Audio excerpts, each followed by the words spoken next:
Institute of Export and International Trade. Marco, good afternoon to you. Can we focus then on these supermarket staples? Where are they mainly coming from? Well, Winifred, the vast majority of the rice, which you mentioned, comes from India, Vietnam and Pakistan, all of which has to transit through the Suez Canal.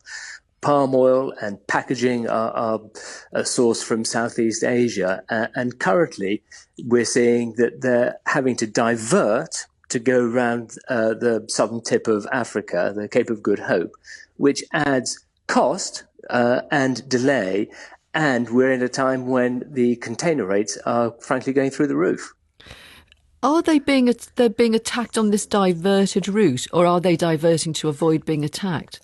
They're diverting to avoid the attacks that are taking place in and around the Bab al-Mandab Strait, which is the entrance into the Red Sea that leads to Suez, which is the key transport route for trade from Southeast Asia into Europe and the UK. Now, you're predicting that the extra costs in avoiding these attacks are going to be passed on in supermarket prices very soon. Tell us what kind of things and exactly when you think it will happen.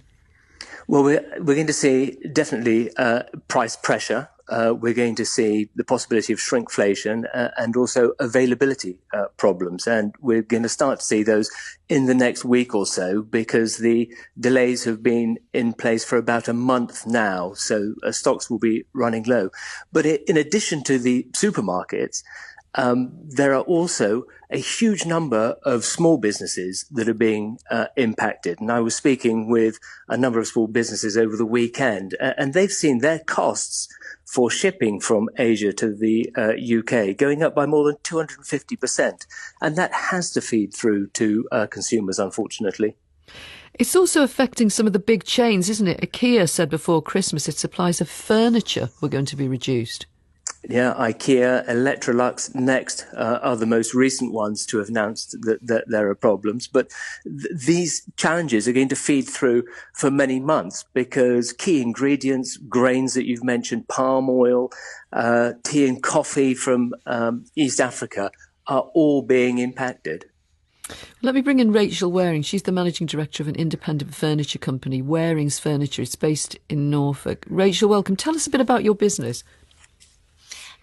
Morning or afternoon. Yes, we supply furniture to the hospitality trade. So it's a niche market, a sector that requires, very sturdy furniture for their installs and requirements, interior and exterior.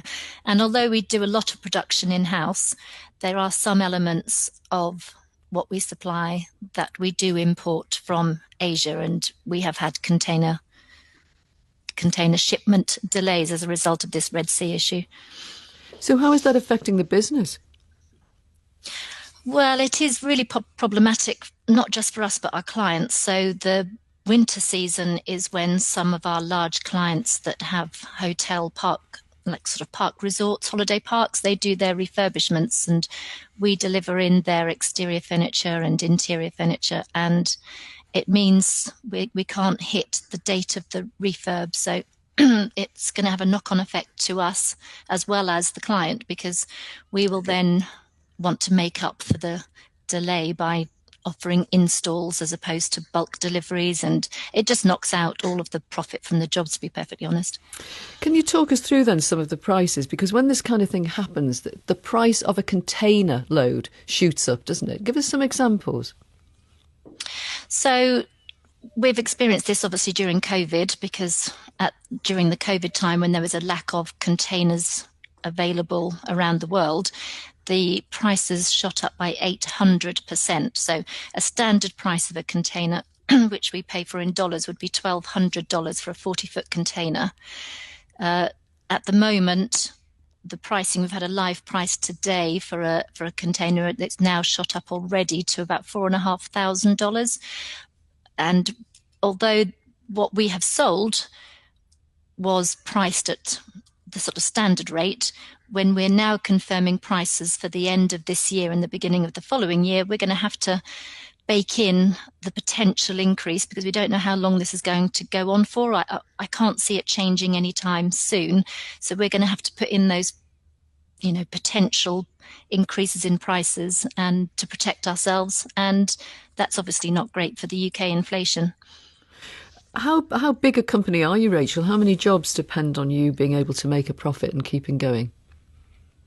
Oh, not as big as we were pre-COVID, but we're still about 60 staff who rely on us making sure we remain a profitable firm. And, that's a lot of livelihoods to be responsible for. So, yeah, we have to take it very seriously.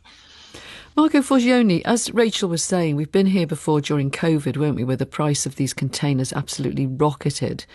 There are international efforts, aren't there, to try to resolve this problem. Tell us what's happening. Well, a mission called Operation Prosperity Guardian, which is a community of nations have come together to provide naval support for shipping through the Red Sea. And what they've been doing over the last couple of weeks is shooting down the drones and repelling the pirate-style attacks that the Houthi have been launching. However, the mere risk or threat of the attacks means that insurance costs have gone up and the shippers have had to put protection of their crews as a priority, which means that they are either pausing, waiting to see the long-term solution to this, or are diverting. And the reality is, as Rachel was just saying, this is not going to resolve in the short term, because as soon as the naval protection that Prosperity Guardian is offering stops, of course, the Houthis can begin their attacks again. So you think it will be ongoing? It will be. This is going to require a political solution. And at the moment, the militarization of the area does cause concerns for the risk of escalation. The Bab el-Mandab Strait, the entrance point to the Red Sea, is only 20 miles wide. And when you've got container shipping, you've got naval ships, you've also got an Iranian naval vessel in the area, and you have the Houthi launching their drone attacks and drone ship attacks and pirate attacks and ballistic missile attacks. This is a very complex, difficult environment, and it's going to take a political solution to resolve it. If I asked you to put a figure on it, how much do you think it's going to contribute to UK inflation in the coming year? It will depend on how long it goes on for and the types of products that are being delayed. But certainly in conversations we've been having, the possibility of 5 to 10% inflation on some of the staples that are going through or normally go through the Red Sea would not be exceptional. And just to list again the types of things, you're talking about poultry from Asia, seafood, rice, palm oil, packaging, oil, iron ore. So really important commodities transit through the Red Sea for the UK. And all of that is being disrupted. And when it does end, if, for example, it ended tomorrow, how long does it take for supplies to return to normal? Oh, it takes a long while because you've got ships that are out of position. You've got containers that are out of position, which,